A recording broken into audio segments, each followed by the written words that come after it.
আসসালামু আলাইকুম। নির্বাচনের আগে বাংলাদেশ টেলিযোগাযোগ নিয়ন্ত্রণ কমিশন প্রস্তাবিত টেলিকম নেটওয়ার্ক ও লাইসেন্সিং রিফর্ম পলিসি 2025 নিয়ে উদ্বেগ জানিয়েছে বিএনপি।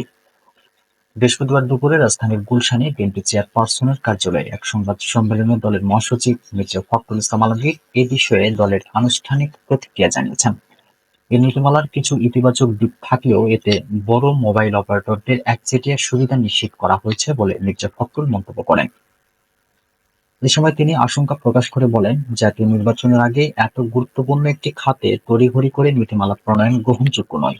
একটি নীতিমালা তখনই সঠিক হয় যখন তা আর্থিক ও সামাজিক প্রভাব বিশ্লেষণের পর সংশ্লিষ্ট সব পক্ষের অংশগ্রহণ নিশ্চিত করে প্রণয়ন করা হয়। এই নীতিমালা দেশের টেলিকম খাতকে অসম প্রতিযোগিতা ও আর্থিক বৈষম্যের পথে ঠেলে দেবে জানিয়ে মির্জা ফখরুল বলেন, এই নীতিমালা কার্যকর করার আগে আর্থিক ও সামাজিক বিশ্লেষণ এবং অংশগ্রহণমূলক আলোচনার মাধ্যমে চূড়ান্ত করতে হবে। এছাড়া ডিজিটাল অন্তর্ভুক্তির নামে যদি বড় কর্পোরেট স্বার্থকে অগ্রাধিকার দেওয়া হয়, তাহলে সাধারণ জনগণ এদেশের স্থানীয় প্রযুক্তি খাত দীর্ঘমেয়াদে ক্ষতিগ্রস্ত হবে বলে জানান বিএনপির মহাসচিব।